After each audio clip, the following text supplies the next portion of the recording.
You're listening to Japanese Baptist Church in Seattle, Washington. And good to see everyone. We are going to be doing something special today. We're bringing all our pastoral staff together, and we just wanted to have a free conversation, just talking about how we're doing. Like, what is it like to do ministry during a pandemic? So I thought before we get into like kind of theology or reflections about it, maybe just talk about like, what's it like been for all of you? And since March, doesn't March seem like forever? Like it just seems like forever ago. So yeah, maybe you could just take some time to share. Like, Alex, how have you been? We've been seeing you every week, playing music for our online service, and it's been amazing. We're really thankful. They're beautiful. But how have you been since we've last seen you in person? Yeah, thanks. That's a great question. And your March comment, it feels like it's sort of like, March 176. It's just sort of the days, the months didn't change. It's just sort of part of me is still thinking that it's winter, that the year's getting underway, and it's sunshiny summer. So a little disoriented, to answer your question, perhaps. Overall, I think, personally, I've been well enough is the phrase that I've heard thrown around. I still get to, education is still happening just virtually now. Ministry is still happening just virtually now. Some of my work isn't happening for right now, but like most of it is. So personally, that is good, or good, well enough. I don't know how deep you want me to go. I don't know if we're gonna. No, I think that's a great start. Okay. And Angeline, like, what's it been like for you? Just and Angeline has some challenges with family at home, so we have a guest. Okay. I have been good. I've mostly been at home, though. This is like this is like the third or fourth time I've gotten to visit family now that we've gotten to the different phases. But it's been a little bit. Yeah, like it's been initially it was nice because as an introvert I was like, this is fantastic. I have all this space and time to get things done. But then I've told a bunch of people, like after the first or second week, I'm like, I'm done with this. I would like to see people, and I enjoy seeing our church family. And even though I work oftentimes with not a ton of people in the office, just a few people that I check in with and see, it's nice for me. It's a lot. And so not having that regular meeting with everybody and just even connecting with people on those like random moments, it makes a difference. So otherwise though, I've been good. Trying to make space for myself, but then also trying to be like responsible. So like, I feel like this tension of like, should I be doing something else now? And should I not, because we're in this special time? Buddy, I'm in a meeting. You're gonna have to have it another time. And so different things, and just trying to like manage work and different things. I'm like often not here with the family, but I can imagine and hearing from different people who have families, it's been a little bit tough. That's Angeline's beloved nephew, by the way, for anyone who's wondering. So, okay. Well, no, I think so. I think you bring up a lot of stuff. I don't think there's any one question, and I did start it off really broad. There's no one way to fully explain what we're going through because it's unprecedented. But maybe for both of you, if you wanted to share a bit about what, and this is hard. I mean, you just have to do the main thing. But like when I ask you, like, what's the one thing that you miss the most right now in these like pandemic times? Like, it doesn't have to be the definitive thing, but like one thing that really stands out to you, like something that you miss a lot, like in this time. I have a ready answer, if that's okay, Andrew. Yeah. It's a past tense answer, but I feel like it says a lot. I just found myself, when the quarantine was sort of initially a thing, we were thinking that, maybe by July this would be up and we weren't having the kind of discourse that we were having this year. I missed Jamba Juice. I missed the notion of going. I'd never been to a Jamba Juice. I missed the notion of going to a shopping mall which I had never felt particularly strongly about. And like walking into this mythic place I've never been to and just ordering something. I have since now, like within the last week, been to a Jamba Juice with, my mask on to go and like try it because it's a thing now, and it sort of felt like a full circle. But yeah, so mundane, almost irrational, sort of what life can be but isn't right now, I guess. Yeah, totally. And so you're like talking about like you're missing like the possibility of it, right? It's not like you necessarily want to do it, right? But you just miss like the possibility of like a mundane mall experience, right? Because it feels so novel now, right? Like all those malls I could have went to in my life before. Why did I go to more malls? Kind of thing. If only I had walked in that Jamba Juice. This podcast is sponsored by Jamba Juice, by the way. So, ooh, okay. We got a little. Sorry. Very good, Angeline. What do you feel like is something that you really miss about these times? I think I just mentioned earlier, but it was also just the ability, like, just those happenstance meetings.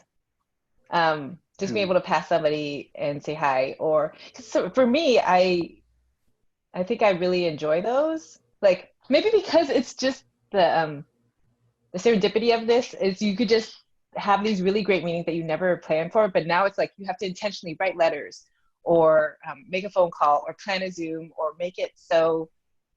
Not that intentionality is bad; it's important, it's good, but I love just the unplanned nature of just seeing people and having great conversations that you're just like, wow. You walk away from it being like, that was so good. Not that like these planned meetings don't have that as well, but I just and then just miss sitting with people, right? Right here, if we're not talking, it's weird. But if we sit in a room and we're like enjoying something, watching something, or listening to something, it's fine. Mm-hmm. So missing being able to with people for whatever space and without having an agenda. I think no, I think that makes total sense. I mean, that's what I think the Zoom fatigue is about, right? Like a lot of people talking about this fatigue of just, and I think you totally hit on it, is like so much of our life we didn't have to think about. It's like breathing, right? Like if we had to tell everyone, you have to think about every breath in, every breath out. And that's what it just feels like right now with everybody. It's like, hey, you need to call your friend. You need to, stay healthy. Like everything is just this conscious choice. You have to be so conscious all the time. Nothing can be automatic. And it's just like exhausting, right? Like nothing is automatic. It's like, if it doesn't happen, then if I don't choose for it to happen, then it's not going to happen, right? It's super exhausting. I also hear a certain Yeah, go ahead, Alex. I also social cues on Zoom. Natural pauses are not what they seem. I also hear certain like joylessness in Angeline and what you're saying of like, and I know we're going to talk about ministry in a bit, but like I'd often thought of like your role as being why you're the way you are, but now I'm thinking of you being the way you are as being like filling into your role. Well, you are the master of serendipitous meetings, of just convergence of humans and making things happen and prompting with conversation. And you're really, I think you're really good at that. I'm obviously biased, but I'm also not just saying that. I think, and that is a great, I mean, that's a loss for everybody, but that seems like an even greater loss and like a complicated loss on your end. Yeah.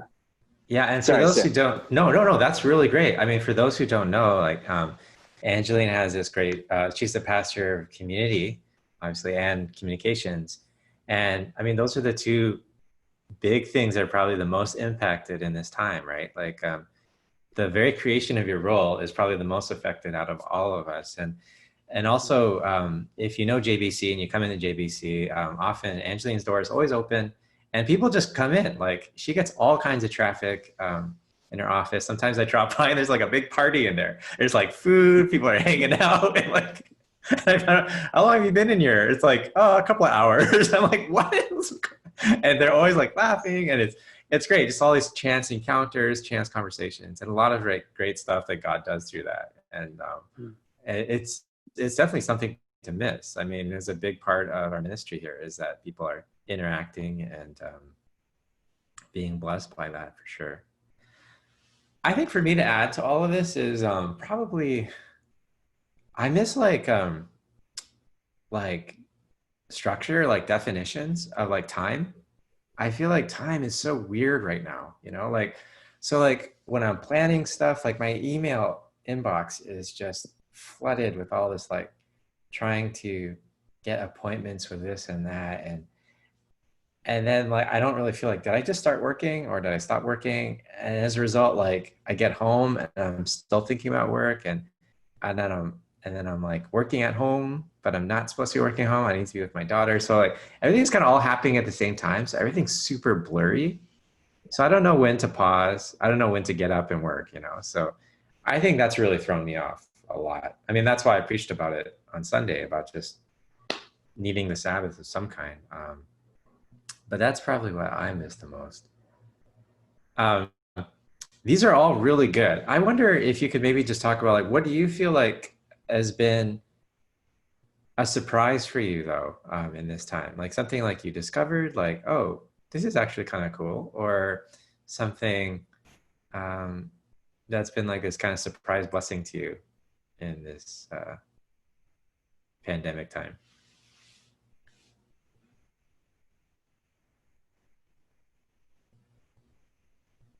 I think for me, if I can go first, is like, I think it's been like a rediscovery of like things I took for granted, you know, like, I guess it kind of goes back to what Alex was talking about is like, I didn't realize like how important that was for me or something like, or a little routine I had, like, you know, when on my day off, I was trying to do something kind of like nice for myself, like just go out in the town, just relax or something. And when I can't do that, now I'm like, oh, I realized like how important it was for me to do that, you know? And it was just something I just took for granted. So I think this kind of reset time is just maybe reevaluate priorities, like what I find most important. And then stuff that I have found that's not as important, like it's much easier to let it go in these times because I'm like, that's not important. I'm going to just, that can go, you know?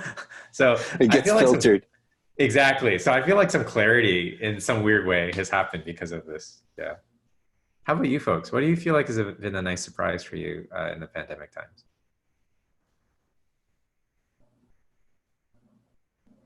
The phrase clarifying times, I think I've heard that at different instances. It has different meanings. Anjo, do you want to go? I can jump in. All right. I think for me, I like what you said there, Sam. And I resonate with some of that. I think,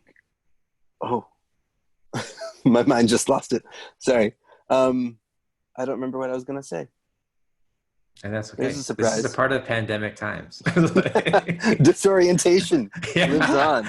Lapses of consciousness, right? How about you, Angeline? No, and then, it's okay. And then we'll come back to you, Alex. No worries. You can take a second. I know I'm sort of distracted because like the door's half open and there's like somebody who's going to come in to do at any moment. So if I need to, and my screen shuts off, it's because I have to go and take care of something. But but that's all also part of the season.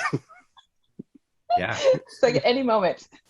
I think something that is surprising during this time for me, I mean, it was even initially, I recognized how God was definitely like, this is almost like a Sabbath time for like the world. Calm down, reset. And I was hopeful with all that. And I continue to be. But, you know, as we go into like our third, fourth, whatever month it is now, it's like, how long is this gonna last? But I'm hopeful because, and it's been nice because I'm like it like brings back some things that I had watched earlier. It was like a TED talk I saw like 2 years ago or something. And it was about, so like, you know, TED Talks are just completely like, it's just people who are experts in their fields sharing whatever it is. And it's not Christian based or faith based. It's just knowledge, right? And so one of the speakers, she had shared about the need for our brains to just settle and just to not think about things, not to be consuming something, and just to let your brain organize and categorize and just give you those aha moments that you would never have if you didn't let your brain just, or yourself, like be calm or be not working. And so I was like, and I appreciated that when I first heard it, because I was like, Lord, you have already set that in our spirits, in our physical bodies and minds, whether or not we know you and know what Sabbath is. This is something that we need. And so like when this came about, I'm like, oh Lord, is this a moment in space that you're giving us this, no matter whether we know you or not? And it's been a very telling time. I think, like Alex started to say, it was a clarifying time. And yeah, that was something surprising that I felt like, you know, there's a lot of different things that you're connecting the dots with because you're not doing the many things that you're hoping and normally do. Mm-hmm. Yeah, no, I think that's really profound. It's like, and it exposes, right? Like our culture and the way society's set up, we just don't make space for those settling times, right? We even have like values, like we almost say like that's a sign of weakness or something, right? Like we really value that whole thing of like the hustle, right? And this like constant hustle culture tells you like taking a break to just settle is like, you know, is like, it's a bad thing. In fact, right, like one of the phone companies, right, OnePlus, like their logo is never settle, right? Like never take a break. So it's like, it's in our culture for sure. Protestant work ethic. Exactly. Oh yeah, go ahead, Alex. We can keep running with that because that's probably more profound what Angeline brought. But I did just want to say that I've been surprised by a lot of things in this time, but one of them was sort of within myself and within others, reconnecting with certain friends, folks who write with social media type things or occasional texting, friends from like years and years ago in my life, that have wanted to just, you know, whether it's Zoom or something, right while like all my normal, like more typical happenstance run into people relationships are now all relegated to these rectangles. Now also these people who weren't really in my purview as much are now a little bit closer. So that's friends and that's extended family. That's just like the whole sort of interesting, and I think it's at least tangentially related to priorities. And like these are people who are important to me, but I'm not necessarily living that out in my day-to-day strolls to and from Jamba Juice, right? And so I think I'm just gonna keep whipping it back. Yeah, I think that's really good. Yeah, I totally agree with that. Like, have you had like random people like you haven't heard from years ago? Like you finally get a conversation, like you have a time to do it now. That's been like a special gift, hasn't it? Yeah, just like reconnecting your circles, I guess. Yeah, exactly. I think I've been that one who's reached out to That's great. I think that's wonderful. And I think that just it's another clarifying thing, right? It's like we need these connections, right? When we're going through hard times, like we need connections to get us through. Yeah. So I'm finding out like which connections are really important to me right now. So I think that's super helpful. So I kind of want to shift a little bit now to talk a bit about, because we're all in ministry at JBC. And I think it's really easy to talk about what the challenges are, or like how this is a tough time. Like obviously we can't meet in person. That's terrible. It's a time of risk. Excuse me. It's a time of risk for people who are, sorry, I can't have that water. It's a time of risk where we are all, you know, we want to be very mindful of people who are immunocompromised, problems in our system, obviously exposed with corruption. Black Lives Matter has really come to the front. So these are really heavy topics, right? Super heavy. So we can get really negative really fast. But I wonder if we could be a little kind of countercultural, and maybe we could just talk about what do you see as maybe a hope that you have for JBC right now? So to flip it a bit and think a little differently, because I think a lot of us focus on the problems a lot, but like what's maybe a hope that we have going forward with JBC and our current, roles here.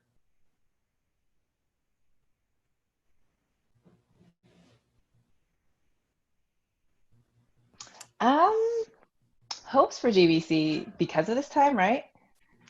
I mean, ever since we stepped into JBC, like my whole, like how I operate, I just love to know background and history and what makes people tick and click and whatever may have happened in the past, because I think it's relevant. And before, I would often hear about different, like concerning my role in like community and how they, they have just such a rich history of like even just records of things. And I was just like, how do we move such a big ship, right? Such a deeply rooted system of people who have done church a certain way, and now it's like, well, here we go. We have this great opportunity, and it's amazing to see. I mean, I open up a lot of the different rooms on Zoom so that they can have their Bible studies and things, and I'm just amazed by how many of our different members are like have really just like, whether they've had to navigate these new things, whether they're logging in with a computer that doesn't have a speaker and doesn't have a mic, just so they can visually see each other, but are still calling in on their phone to attend these meetings. I'm like, wow, like that's dedication right there. That's them figure out a way to make it so that they can still be with others, even though it's like we have this, like, we all have our have our laptops that have all these things almost like built in, but for our older generations, that's not the case. And so not to say like everybody's able to access that, but for those who have been pushing themselves and have been really making those ways, I'm like super encouraged and continue to be encouraged about how God is going to continue to give us different avenues of how we can continue to minister and learn what the church is going to be, because it's not like it has been, and we're still trying to figure that out. I don't know if I answered. I just sort of just No, I think that's great. I think that's a great answer, is that it's a time where we have like these new opportunities, and like people are leaning in to like learn new opportunities, right? There's this, even though the church has been around for so long, like you said, like there's a willingness to try new things, and we have to do new things or else we can't do anything, right? So I think that's a huge hope that we have for the church, is that there's a lot of new opportunity for sure. Yeah. Mm-hmm. Yeah. Alex, how do you see like some of your hopes for JBC in this time? Yeah. I think that's an important question, and I appreciate it a lot. I am sort of caught just feeling very, very bad for and sorry for like the elements of community that people don't have right now. I think of like I don't know how a lot of the folks I've seen every week for like the last 5-ish years of my life, I don't know how they're doing. And I don't know how they're doing as well as I'd like, at very least. And it's not just about me knowing that; it's about that sense of I think that that's that ripples out in every direction. And so I think that phrase "clarifying times," I think it's like a David Dark thing. I've seen him write that. He's Twitter. He's more than a Twitter person, but he's like an academic, but he's also on Twitter.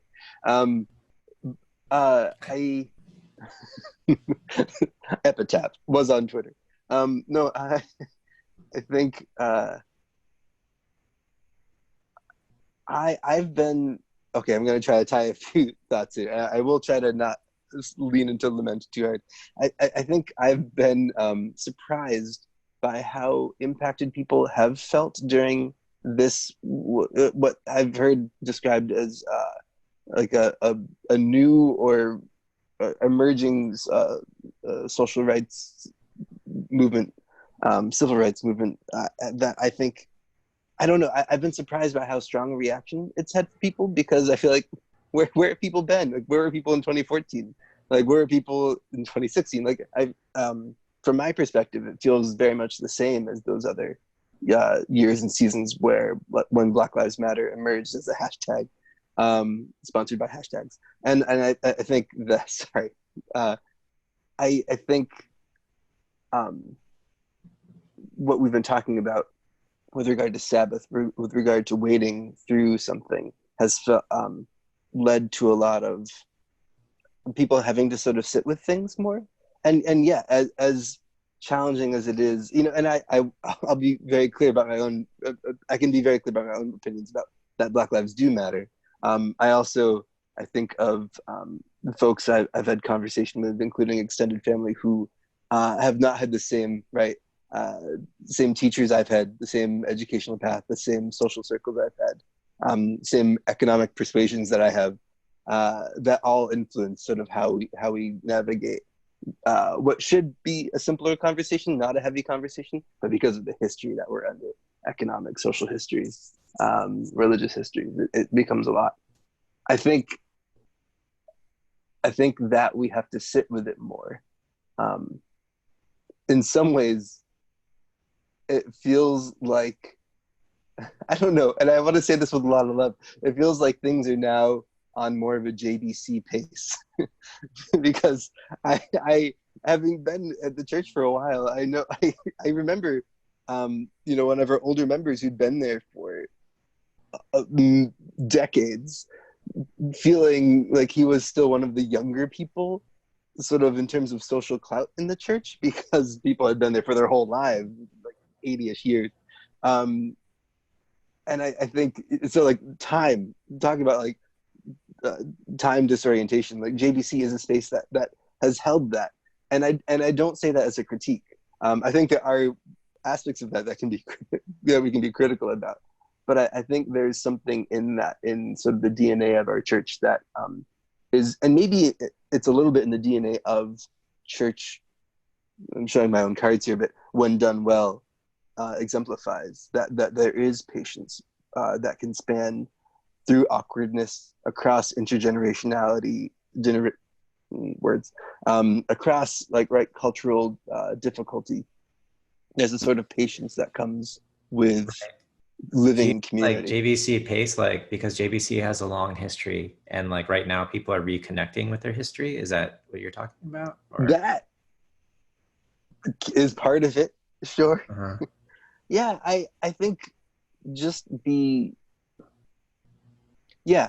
maybe that's a good way to frame it, actually. I think for me it's as simple as just like being willing to be more patient than culture might prompt us to be. That I think JBC is, for better and for worse, is willing to be more patient. Sometimes feels a little stubborn in terms of change, and I think that is like a necessity to.